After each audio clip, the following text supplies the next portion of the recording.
يا الله. هو ده بقى اللي انا خايف منه. ايه ده؟ ميكس عجيب قوي. ايه يا معلم ده يا معلم؟ وانت ماشي بتتجول في السوبر ماركت بيكون في رف معين كده، والرف ده عادة بيكون عليه حاجات ألوانها حلوة شكلها يفتح النفس، بس سعرها دايما بيكون مكون من 3 أرقام. فأنا جايب النهاردة جزء من المنتجات دي عشان نقضي على السؤال اللي بيدور في دماغنا، يعني الحاجات دي تستاهل فعلا الفلوس والتضحية واحنا محرومين منها، ولا فيستك ناو ود؟ قبل ما اجاوبكم على السؤال ده نحط اللي ربنا بيقدرنا عليه في حصالة المانجا وحصالة الخير عشان ربنا يبارك لنا ويفتح علينا في الحلقة. كل المنتجات اللي معانا النهارده معانا، انا دخلت على الابلكيشن وتاكدت منها بنفسي، واستنوا في اخر الحلقه عشان في سؤال ذكاء مش اي حد هيحله. ده اشهر نوع نودلز او اندومي حار احنا بنشوفه او نعرفه، لكن هتعمل ايه لما اقول لك ان في حد قاطع عليه وبيقلده؟ معروف او المشهور ده انا جايب منه الاثنين اكس، بيكون نازل منه 1 و2 و3. طبعا هو انتاج كوري، كارونا رامن بنكهه الدجاج الحار. اسم الشركه اللي عاملاه اسمها سام يانج، الشركه الثانيه اسمها بالدو، وبرضه راسم لك من هنا فلفلتين وبتاع، واضح ان هو برضه 2 اكس. انتاج كوري برضه، ده الكوريين بياكلوا في بعض. روح بقى سوي الاثنين ونشوف ايه الكلام. رجعنا اللي على اليمين ده اللي هو سام يانج وده بالدو، نشوف شكلهم من قريب. مبدأ الكلام كده، سام يانج الشطه بتاعته بتبقى شطه سايله لونها احمر رايح على اسود، بالدو ده الشطه بتاعته زي الشطه اللي عندنا في البيت اللي هي البودره. النودلز في سام يانج اتخن، عامله زي مكرونه السباكيتي وعليه شويه حاجات من فوق سمسم وحاجات سودا كده مش مفهومه، تحسها طحالب بحريه كده مشويه. نبدا ببالدو، عليه جزر كده متنشف، حاجه خضراء متنشفه، وحاجه تانية كده تحسها لحمه مقدده. بسم الله كده، بسم الله الرحمن الرحيم. شوف انا عايز اقول لك على حاجه، طعم النودلز حلو، الخلطه الغريبه الناشفه اللي محطوطه معاه دي مديها طعم لذيذ مع اني مش عارف مكوناتها ايه. الشطه نقدر نقول ليفل 1 مش 2. نفصل. بسم الله الرحمن الرحيم. دي الشطه يخرب بيتك.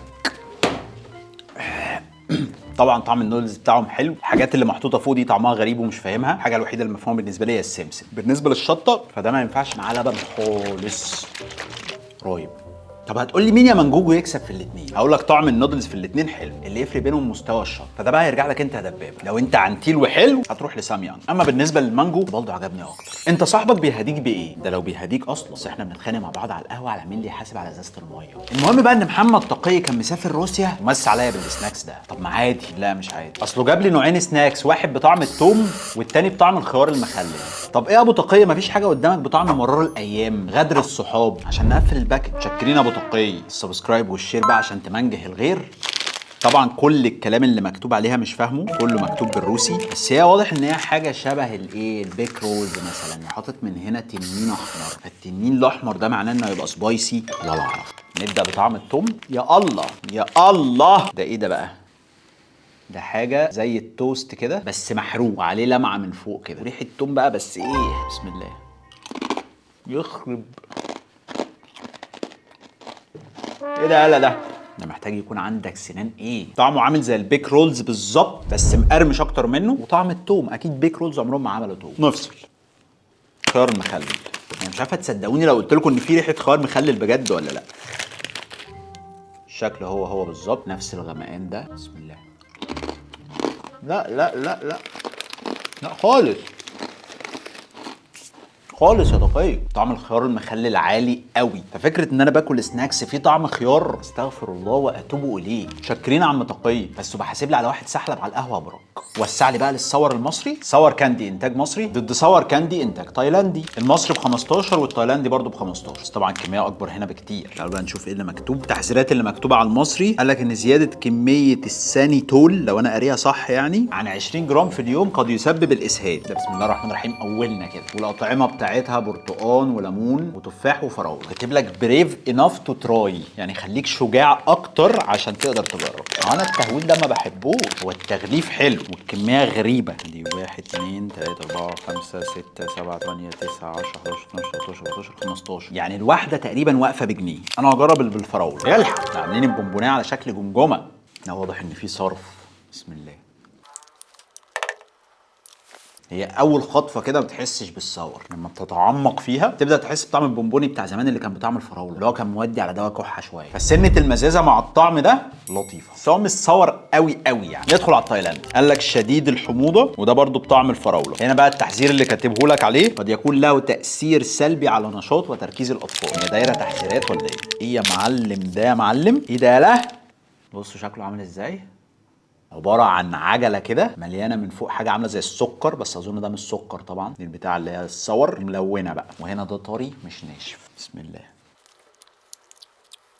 ايه يا عم ده؟ وشديد الحموضه وبتاع، طعمها لذيذ جدا، حاجه طعمها مسكر فيها شويه مزازه قليلين قوي. فلو جيت سالتني يا منجوجو المصري يكسب ولا التايلاندي، هقول لك تحيا مصر. ايه انواع السبريد اللي كلتها او بتاكلها في حياتك؟ انا اول علاقه سبريد في حياتي كانت علبه المربى بتاع التغذيه المدرسيه في مدرسه احمد بهجت لانجوج سكول. بعد كده بقى بدا يظهر حلاوه سبريد، شوكولاته سبريد، جبنه سبريد، لكن قهوه سبريد لا، ده انت تركب العقل بقى. شوكي توس البرطمان ده فيه كريمه قهوه قابله للفرد ب 165 بولم، وحاطط لك هنا ايه زي كيو ار كود كده بيقول لك كيفيه استخدامات كريمه شوكيتوس. فتح لنا بقى الويب سايت بتاعهم، وحاطط لك بقى راسم لك شويه صور بقى ان انت تحطها على البان كيك، تعمل بيها براونيز، تعملها على عصاير، تحطها على التوست، دونتس. بس انا مش هستخدمها في ولا حاجه من دول. نفتح ونشوف. ماشي، في ريحه قهوه هفه بس مش قويه قوي. هي القوام بتاعها كريمي يعني مش ناشفه، لونها مش لون الشوكولاته كده، افتح منها شويتين ثلاثه. طعم ايه بقى؟ بسم الله. هو ده بقى اللي انا خايف منه انها تعجبني. فكره ان انت بتاكل قهوه في صوره شوكولاته سايحه فكره صايعه، مسكره شويه، طعم القهوه مش قوي قوي بس موجود. رغيف فينو احنا لازم نختبرها في الفرد عامله ازاي. لا كريم يالا. بسم الله. لما اتحطت في العيش طعم القهوه بقى بعد اكتر. فرأيي في شوكيتوس طعمها لطيف بس طعم القهوه محتاج يزيد، السعر محتاج يقل شويتين عشان اعرف اجيبها. فبالتالي لو زهزهت وعايزين ندلع نفسنا احتمال نجيبها. عمرك كلت البان بتاثير هما اللي بيقولوا بابل جام فارت افكت، رسم لك صوره لبانه بتحزن. البتاع ده لقيت منه 3 اطعمه، والغريب ان انا جبت الواحده منهم ب 10 جنيه، ففي الغالب ده كان عليه عرض او سعر قديم، في حاجه مش مفهومه. انا هجرب الواد اللي بيحزق ده. ايه ده؟ جواه 10 من البتاع ده كده، لبانه ملفوفه في ورقه بيضه، حاجه شبه السيجاره كده يعني.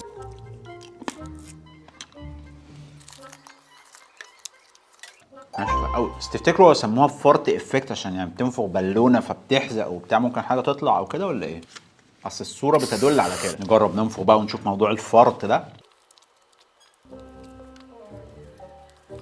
محاوله فاشله، كمان محاوله.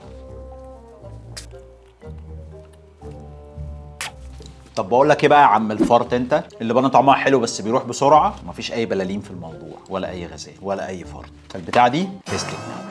هو انت بتشرب المايه ازاي؟ هو في طريقه تانية؟ في فيول.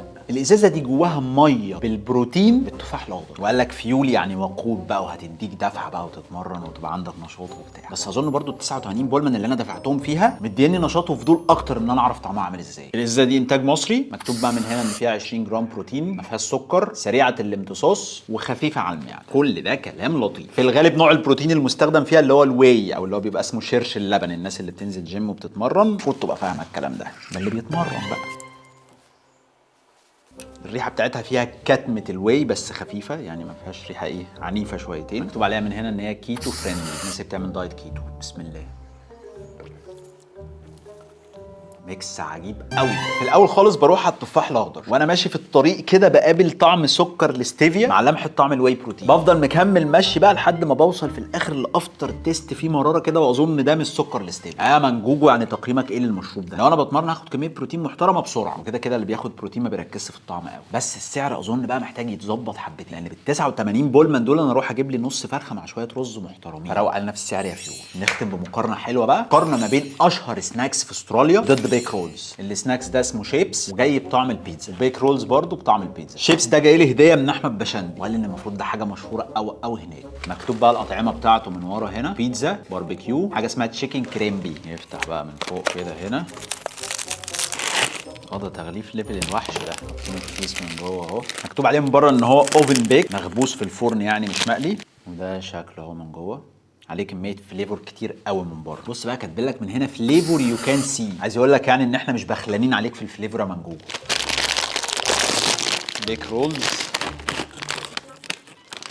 ده شكلها اهو، فليفر عليها مش واضح او مش محمر كده، وادي الاتنين جنب بعض اهو. معلش يا باشا القوانين معروفه، هبدا بابن بلدي. بسم الله. هو البيك رولز على وضعه، طعمه مقرمش، حاسه طعمه مزيت سيكه كده، ونكهه البيتزا مش عاليه. نفصل. شيبس اوف يا لا. يا الحلاوه دي، طعمه حلو قوي. شايف الهدايا تقي، السناكس نفسه ناشف ما تحسوش مزيت قوي، في سنه زيت بس بسيطه، قرمشته على الرايق، وطعم البيتزا فيه في حته. تبل لك من هنا هيلث ستار ومدينه نجمتين، مش عارف النجمتين دي المفروض ان هي حاجه حلوه عندهم يعني ولا ايه؟ اي حد سافر استراليا يفهمنا. اما لو جينا نقول مين اللي هيكسب في الاثنين، شيبسي يكسب. وبس كده، دي كانت شويه منتجات من المنتجات الملونه الغريبه الغاليه اللي بنشوفها قدامنا في السوبر ماركت. المانجو جابها وجربها عشان يرضي فضوله في الاول، وعشان يعرفكم تشتروا ايه وما تشتروش، وايه الحاجات اللي هتغرزوا او هتلبسوا فيها. طبعا لو هنجرب حاجه من الحاجات دي نجربها بالعقل وبالاصول، الكلام ده ما ينفعش ناكله كل يوم، ولازم نحافظ على صحتنا. السبسكرايب بقى والشير عشان تمنجه الغير. استنوا الحلقات اللي جايه بامر الله من احمد مانجو. اسيبكم بقى مع الفزوره اللي واحد بس من كل 100 واحد اللي بيعرف يحلها.